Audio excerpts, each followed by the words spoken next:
Good afternoon students. पिछले lecture में हम लोगों ने प्रोसीजर्स देखा था। अभी हम लोग नेटवर्क रिसोर्सेज से स्टार्ट करते हैं। Network resources consist of server computer, client computer and communication transmission media. तो ये तीन चीज़ों की ज़रूरत पड़ती है। It is noted that internet, intranet and extranet are type of network resources. अभी इंटरनेट तो आपको पता है, उसके बाद इंट्रानेट है और एक्स्ट्रानेट है। तो इंट्रानेट मतलब क्या रहता है, जो अंदर ऑर्गेनाइजेशन के अंदर यूज़ होता है वो इंट्रानेट है। और एक्स्ट्रानेट मतलब क्या, सिर्फ आजू बाजू का लोकल एरिया कवर करता है, वो एक्स्ट्रानेट है। The network resource include both hardware and software. Network resources में दोनों हार्डवेयर और सॉफ्टवेयर दोनों इंक्लूड होते हैं। A server is a computer designed to process request and deliver data to other computers over a local network of the internet। तो server क्या होता है, ये एक डिज़ाइन किया हुआ कंप्यूटर है जो रिक्वेस्ट एक्सेप्ट करता है और डेटा आजू बाजू के कंप्यूटर को डिलीवर करता है इंटरनेट के ज़रिए। A client computer refers to computer hardware or software that access the data made available by the server।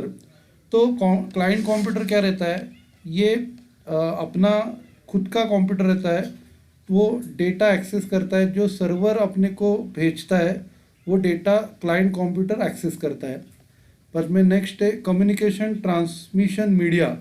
तो ये क्या है, ये पाथवे है या कनेक्शन है जो सर्वर्स और क्लाइंट कंप्यूटर यूज़ करते हैं डेटा एक्सेस करने के लिए।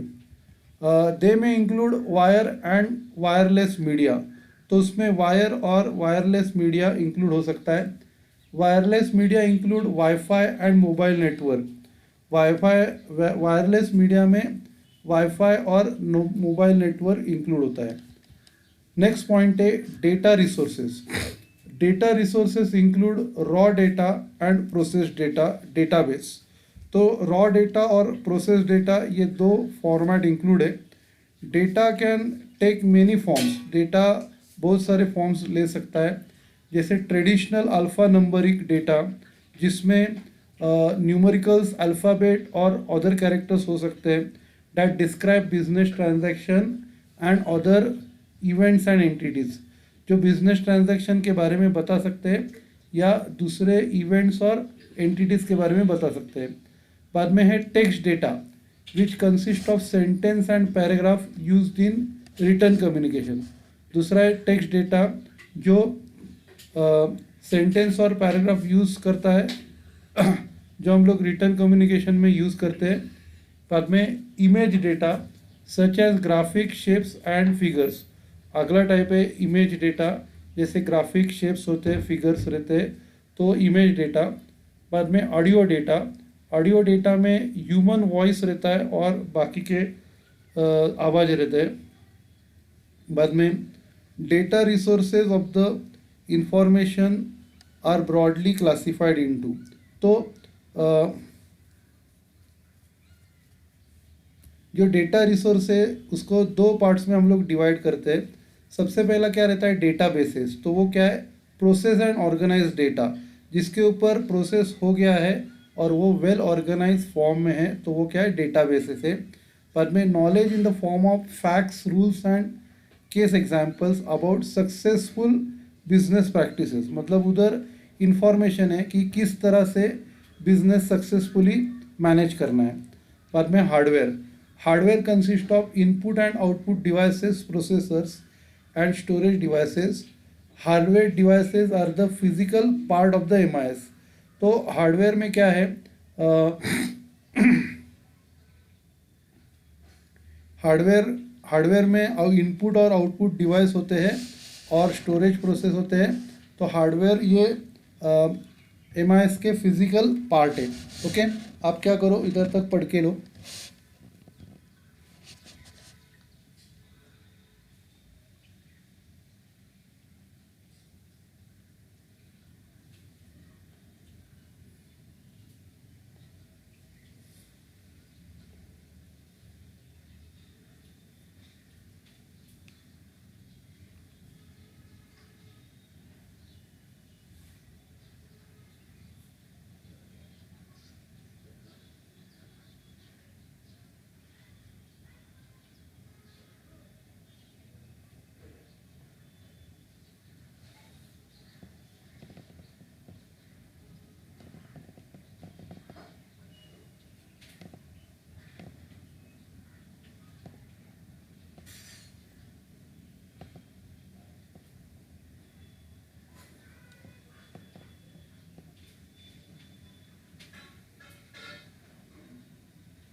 ठीक है, हम लोग आगे कंटिन्यू करते हैं।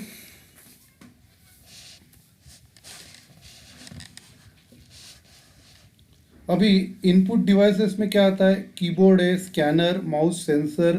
सेंसर मतलब जिधर हम लोग चोरी ना हो पाए तो इसके लिए सेंसर रखते हैं, तो वो भी इनपुट डिवाइसेस है। और बाद में आउटपुट डिवाइसेस में मॉनिटर, प्रिंटर, नेटवर्क डिवाइसेस, ये सब आउटपुट डिवाइसेस है। फिर processor, Intel Pentium, i5 i7, ये सब प्रोसेसर्स है जो डेटा को प्रोसेस करते हैं इंफॉर्मेशन के लिए। तो storage devices are the hard drives, cold storage. अभी स्टोरेज डिवाइसेस में क्या क्या होता है, हार्ड ड्राइव होते हैं, क्लाउड स्टोरेज होते हैं जो फाइल्स, डायरेक्टरीज और बाकी का डेटा स्टोर करते हैं। बाद में software consist of various programs and applications. Software में अलग अलग टाइप के प्रोग्राम्स और एप्लीकेशंस होते हैं। तो software is divided into two major group. Software के दो टाइप के ग्रुप्स हैं, where in all program fit, इसमें सभी टाइप के प्रोग्राम फिट होते हैं। सबसे पहला है सिस्टम सॉफ्टवेयर और दूसरा एप्लीकेशन सॉफ्टवेयर। तो सिस्टम सॉफ्टवेयर क्या है, refers to the operating system, जैसे डॉस है, विंडोज़ है, लाइनक्स, मैक ओएस, तो ये सब ऑपरेटिंग सिस्टम है। तो operating system is the most important program that runs the computer. तो जो भी आपके प्रोग्राम चल रहे हैं ये ऑपरेटिंग सिस्टम के ऊपर चल रहे हैं। जैसे ये एक्सेल है, वर्ड है, ये किसके ऊपर चलते हैं, विंडोज़ या डॉस, ये जो ऑपरेटिंग सिस्टम है उसके ऊपर चलते हैं। Every general purpose computer must have a operating system. कौन सा भी कंप्यूटर रहेगा तो उसके पास ऑपरेटिंग सिस्टम होना चाहिए जिससे दूसरे प्रोग्राम जिनके ऊपर रन होते हैं। Computer operating system performs basic task such as recognizing input from keyboard.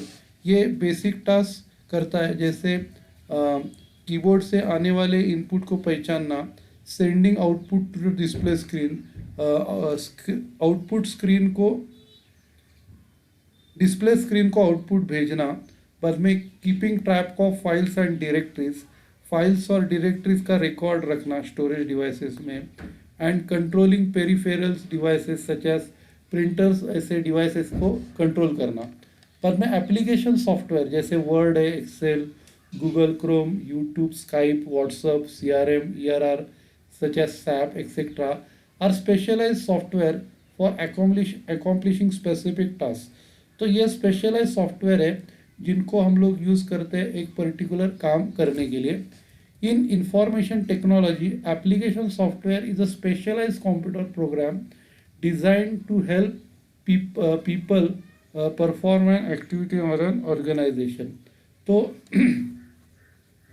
Information technology में एप्लीकेशन सॉफ्टवेयर ये एक स्पेशलाइज प्रोग्राम है जिसको डिज़ाइन किया गया है लोगों के लिए कौन सी भी एक्टिविटी या प्रोसीजर परफॉर्म करने के लिए। Some application packages focus on a single task such as messaging, whereas some packages called integrated software include several application। कुछ सॉफ्टवेयर एक पर्टिकुलर काम करते हैं जैसे मैसेज भेजना, और कुछ पैकेजेस में सब कुछ होता है, इंटीग्रेटेड सॉफ्टवेयर रहते हैं। अभी फॉर एग्जांपल व्हाट्सअप अगर लिखेंगे, WhatsApp specifically task of messaging in form of text, videos and calls. तो व्हाट्सअप क्या करता है, सिर्फ मैसेज भेजने का और रिसीव करने का काम करता है, टेक्स्ट के फॉर्म में, वीडियोस के फॉर्म में और कॉल्स के फॉर्म में। On the other hand Google can be use for internet searches. Google multipurpose है, इंटरनेट सर्च करता है, सोशल मीडिया करता है, document editing, navigation, photo, meeting. तो ये सब सॉफ्टवेयर गूगल करता है। हम लोग जो ये मीटिंग भी ले रहे हैं ये गूगल मीट पे ले रहे हैं, तो गूगल क्या है, ये इंटीग्रेटेड सॉफ्टवेयर है। पर में दूसरा एक टाइप है SAP, SAP program. SAP program can be use for administration, accounting, marketing and sales promotion. तो सैप प्रोग्राम जो है ईआरपी प्रोग्राम, वो हम लोग यूज़ कर सकते हैं एडमिनिस्ट्रेशन के लिए, अकाउंटिंग के लिए, marketing and sales, production, HRM, inventory management, इसके लिए हम लोग ये सैप प्रोग्राम जो ईआरपी प्रोग्राम है ये हम लोग यूज़ कर सकते हैं। फिर नेक्स्ट क्वेश्चन है डिसीजन मेकिंग। सबसे पहला definition, almost every management action involve decision making. सभी मैनेजमेंट के एक्शन में डिसीजन लेना शामिल होता है। Claude George genius states that in the final analysis managers are paid for doing only one thing, making decision। तो इस क्लाउड जॉर्ज जो है इनके अनुसार कि अगर एनालिसिस करे फाइनली तो मैनेजर्स को सिर्फ डिसीजन लेने का ही सैलरी मिलती है। In fact the job of managing is the job of decision making. तो मैनेजर्स लोगों का जॉब ही होता है डिसीजन लेना। James Stoner's defined decision making as the process of identifying and selecting a course of action to solve specific problem। तो James toner के अनुसार डिसीजन मेकिंग ये सबसे पहला एक अच्छा कोर्स ऑफ एक्शन को आइडेंटिफाई करके सिलेक्ट करना, ये डिसीजन मेकिंग होता है एक पर्टिकुलर प्रॉब्लम सॉल्व करने के लिए।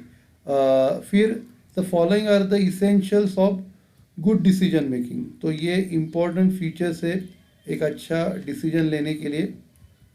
तो ये पॉइंट्स है, सबसे पहला डेफिनेशन ऑफ अ प्रॉब्लम, फिर collection of data, communication, cost effective, proactive decision, periodic review, quick decision, rational decision, subordinates participation और ट्रेनिंग एंड मोटिवेशन। ठीक है, इसको हम लोग डिटेल में नेक्स्ट लेक्चर में पढ़ेंगे। आप क्या करो, इधर तक पढ़ के लो।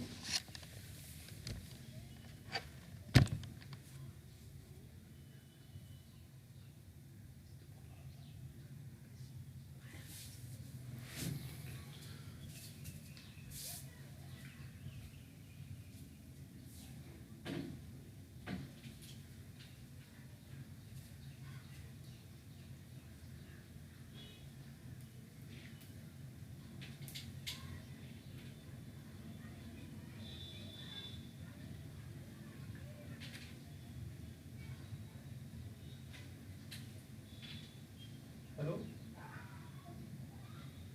हाँ सर, फोन किया होता आपने?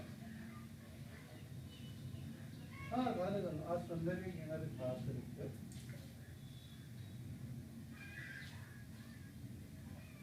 हाँ तेवढंच घेतो आणि मग तुम्हाला सांगतो तसं। हां बरोबर बरोबर, चालेल।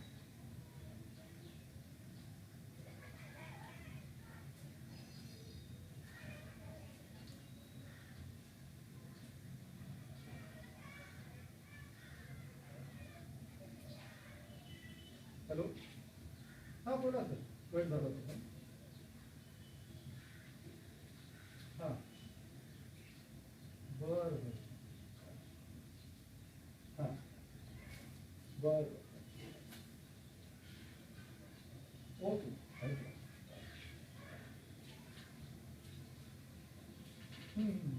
चालेल ना, हरकत नाही। हां ते पण करा ना, विचारायला सुरुवात करा, काय जास्तीत जास्त नाही म्हणते। हां तुमची बेसिकली तुमची तरी काढून घ्या एकट्याची, कारण तुम्ही इकडे तिकडे फिरता ना।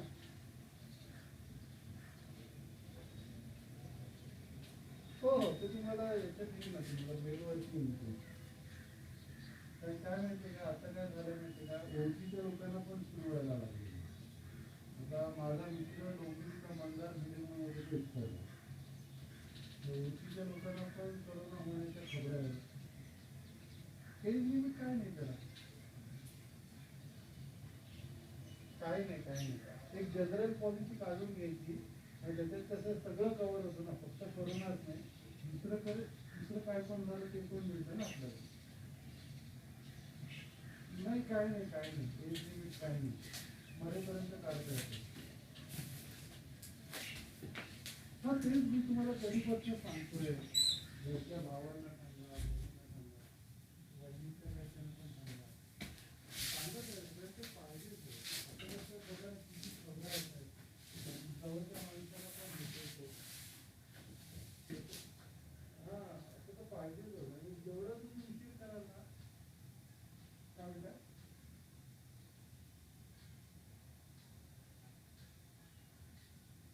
हा चालेल ना.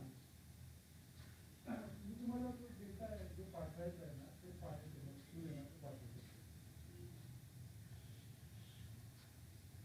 हा हा आता त्याला पाठवा त्याला फोन करून एकदा सांगायचं की मी असं असं मेडिक्लेम पॉलिसी लोकांना देतो तर तुम्ही घ्या तसं पाहिजे आणि कमी असेल तर मग टॉपअप फी मारा असं कारण आता कमीत कमी 20-25 लाखावर मेडिक्लेम पाहिजे होती. बेसिक मेडिक्लेमवरती टॉपअपवरती द्यायचं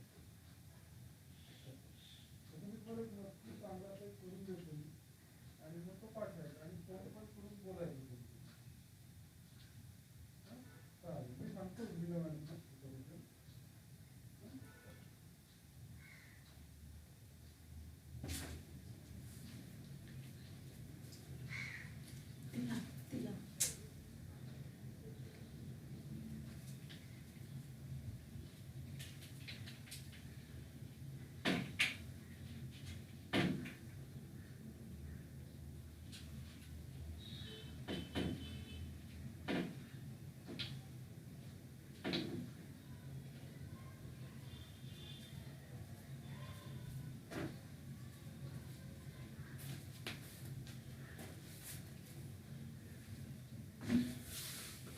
ओके फिर हम लोग क्लोज करते हैं. Thank you.